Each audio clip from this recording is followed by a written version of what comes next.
Noong February 15, 1945, bakit kaya sa dinami-dami ng tao sa Antipolo, si Mang Kopyo ang naglakas ng loob na lumikas na sa bayang ito?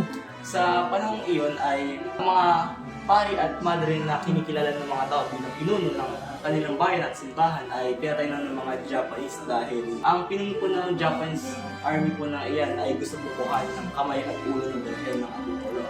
Pero si Mang Kopyo po ay naitago na po ito bago po makarating ang secret police po dito sa Antipolo. Ibinalit po ito sa Stela. Po. Then itinago po sa azotea or sa ilalim ng kusina ng simbahan po. Galing. Then, nung bababay na po sila, kinuha na niya po ang Birhen. Noong October 15, 1945 po, ang imahen ay dinala po sa Angono, Taytay, Cainta, Pasig San Rosario, Pasig Santolan, Quiapo Hidalgo, and then finally po sa Basilico po ng Nazareno ng Quiapo po. Ilang months lang po nag-stay doon ng Birhen ng Antipolo at ibinalik na rin po.